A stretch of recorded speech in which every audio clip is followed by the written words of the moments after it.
पाकिस्तान से तैयबा बुखारी का आदाब। अफगानिस्तान ये नाम जानते ही, जुबान पे आते ही तालिबान जरूर जहन में आते। मत लाएं, भूल जाएं।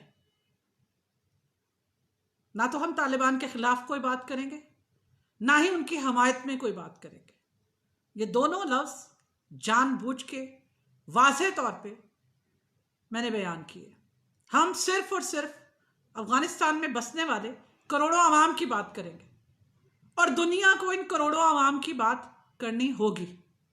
इन्हें बेआसरा नहीं छोड़ा जा सकता, इन्हें बेसरो सामानी के आलम में नहीं छोड़ा जा सकता, या इन्हें किसी खास ग्रुप, खास तबके के रहमो करम पर नहीं छोड़ा जा सकता। अफगानिस्तान की आबादी कितनी है? 4 करोड़, 4 करोड़ से ज्यादा, 5 करोड़, इससे कम या इससे ज्यादा, यह हमारी बहस नहीं।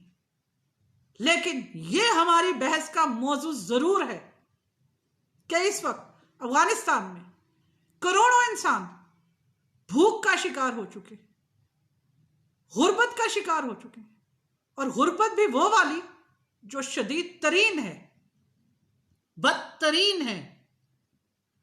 ऐसी गुर्बत जो उन्होंने अपनी तारीख में कभी नहीं देखी, तसव्वुर भी नहीं था उनका, लेकिन वो इन हालात से दो चार हो चुके हैं। बदकिस्मती है ये उनकी और हमारे खित्ते की कि कई बरस गुजरने के बाद, कई दिहाइयां, कम से कम 2 से 3 दिहाइयां तो गुजरने के बाद भी ये मसला हमारे गले में फांस की तरह फंसा हुआ है। कई जिंदगियों की जान ले चुका है, लाखों इंसानों को मौत की नींद सुला चुका है, लेकिन न जाने क्यों चैन है कि नहीं आ रहा। ना खित्ते के ममालिक को, ना अफगानिस्तान में बसने वालों को, ना ही आलमी बिरादरी में रहने वालों को। क्या चाहते हैं, क्या मकासद है, यह आप लोग बेहतर समझते होंगे। मैंने यहां उनकी तफसील बयान की तो तवील वक्त दरकार होगा, जो मुझे नहीं चाहिए।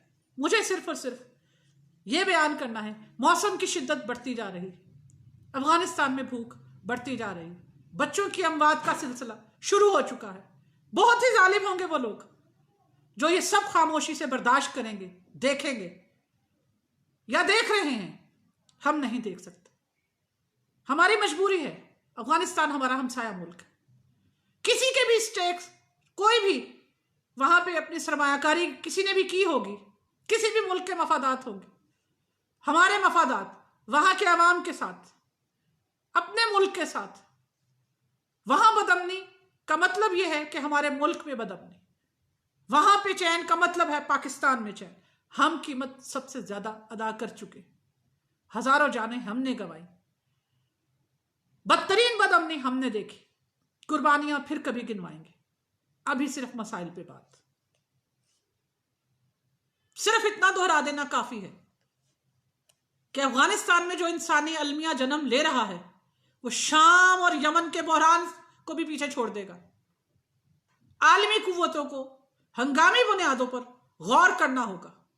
कुछ भी कीजिए, किसी भी तबके से निपटे या मजाकरात करें, उन्हें नतीजा खेज जरूर बनाएं। कोई भी मुआहदा करें, ख्वाह वो तालिबान हो, ख्वाह वो अमेरिका हो या उनके इत्तेहादी हो, मंतकी अंजाम तक पहुंचाएं, वादों को भी पूरा करें, मुआहदों को भी पूरा करें। आप समझ गए होंगे कि हम क्या बात कहना चाह रहे हैं।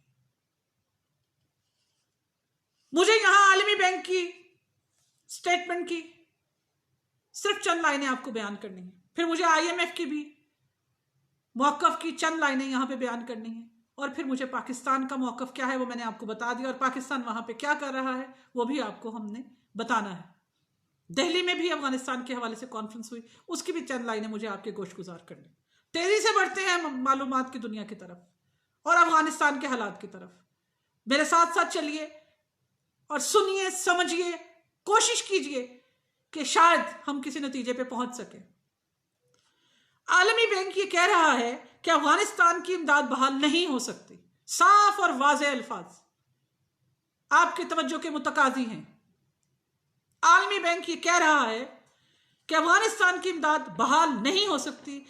आलमी बैंक के सरबराह डेविड मॉलपास कहते हैं कि तबाह हाल अफगान मैशत में काम करने का तसव्वुर भी नहीं कर सकते। जिन खदशात का इजहार मैंने गुफ्तगू के आगाज में किया था, ये 2 लाइनें काफी होंगी उनकी शिद्दत को बयान करने के लिए। वर्ल्ड बैंक ने तालिबान को अफगानिस्तान के 9 अरब डॉलर के जखायर की रसाई भी रोक दी है। IMF पहले से ही अफगानिस्तान की इमदाद मुअत्तल कर चुका है। आलमी बैंक के अफगानिस्तान में 2002 के बाद से 5.3 अरब डॉलर के कई तरक्याती मंसूबे चल रहे थे। उन सब पे भी काम की रफ्तार ना होने के बराबर समझी जानी चाहिए। माहिरीन का यह कहना है कि अफगानिस्तान की मईशत घुटने टेक रही है। तालिबान हुकूमत को तस्लीम ना करना खित्ते के मुमालिक के लिए इम्तिहान बन जाएगा। खुराक कम होने से भूख फैल रही है। बच्चे तेजी से इन मसाइल का शिकार हो रहे हैं। और अफगान खवातीन का अगर मैं यहां पे जिक्र करूं तो उनकी हालत इंतहाई नागुफ्ताबे है। जंग उन्होंने बर्दाश्त की, भूख उन्होंने बर्दाश्त की, बदअमनी उन्होंने बर्दाश्त की, अपने प्यारों की लाशें वो दफना चुकी हैं, अपने हकूक की जदोजहद बहुत हद तक वो खवातीन लड़ लड़ के हार चुकी हैं। वो किस हालत में है ये आप लोग बेहतर अंदाज में समझ सकते हो। दिल्ली में अफगानिस्तान से मुतालिक जो सिक्योरिटी कॉन्फ्रेंस हुई है, अगर उसको मैं उसके एलामिया का 2 लफ्जों में आपको बयान करूं, 2 लाइनों में बयान कर दूं, तो उसका एलामिया यह कहता है कि पाकिस्तान के बगैर अफगानिस्तान में कुछ नहीं किया जा सकता। भारतीय माहिरीन भी ये इतराफ कर चुके हैं।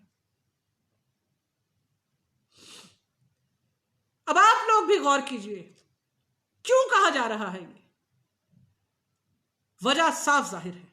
पाकिस्तान इस वक्त खुराक की हद तक जिस कदर मदद कर सकता है अफगानिस्तान की, वो कर रहा है। यहां मैं आपको तफसील अगर बता दूं, हमने अफगानिस्तान से तिजारत पर टैक्स तक खत्म कर दिया है, इमदादी फंड कायम कर दिया है, हॉस्पिटल हमने सबसे बड़ा वहां पे बनाया है, गंदम और चावल हम भेज रहे हैं वहां पे, और हमने ये कहा है कि हम OIC इजलास में भी मदद की अपील करेंगे, क्योंकि हम अफगान बच्चों को, औरतों को, बूढ़ों को, बीमारों को मरता देख सकते। हम इंसानी अलमियों के खामोश तमाशाई नहीं बन सकते। और अब भारत में जो सिक्योरिटी कॉन्फ्रेंस हुई है उसके एलामिया में जो कहा जा रहा है वो साफ और साफ वाजे है कि पाकिस्तान को साथ रखना चाहिए, लेकिन भारत अपने इंतहा पसंदी भी छोड़ने को तैयार नहीं है। ये सब कैसे होगा? अफगानिस्तान के मसाइल कैसे हल होंगे? क्यों अंधेरे में रखा जा रहा है? क्यों मुजरिमाना खामोशी इख्तियार की गई है? कॉन्फ्रेंस में के हवाले से संजय कपूर जो भारतीय अमूर के माहिरीन हैं, संजय कपूर ये कहते हैं कि पाकिस्तान के बगैर तो आप कुछ कर ही नहीं सकते, क्योंकि पाकिस्तान वाहिद ऐसा मुल्क है जो अफगानिस्तान पर असरअंदाज हो सकता है। अफगानिस्तान के हवाले से अब तक जो भी मुआहदे हुए हैं उनमें पाकिस्तान का बहुत अहम रोल रहा है, और तालिबान के कंट्रोल के बाद जो नस्ब जब्त वहां पे थोड़ा बहुत कायम है उसमें पाकिस्तान ही का किरदार है। और अगर भारत, माहिरीन ने साफ अल्फाज में कहा है ये, और अगर भारत अफगान अवाम को इंसानी इमदाद फराहम करना चाहता है तब भी उसे पाकिस्तान की मदद लेना होगी। तो मोदी जी आपको बात करनी होगी, खित्ते के तमाम ममालिक को मिल बैठ के बात करना होगी।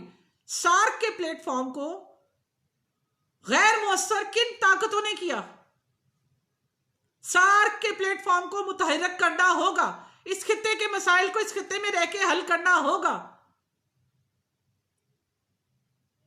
किसी भी कुव्वत के आप हामी रहें, उनकी तरफ मदद भरी निगाहों से देखें, कोई मना नहीं करता, लेकिन अपने मसाइल को तो देखें, अपने घरों को तो देखें, करोड़ों आवाम को तो देखें। कब तक लाशें देखेंगे? लाशों को देखना बंद कीजिए। यह तमाशा अब खत्म होना चाहिए। गुफ्तगू का सिलसिला शुरू होना चाहिए। उम्मीद है आप समझ गए होंगे। फिर मिलेंगे। अल्लाह हाफिज।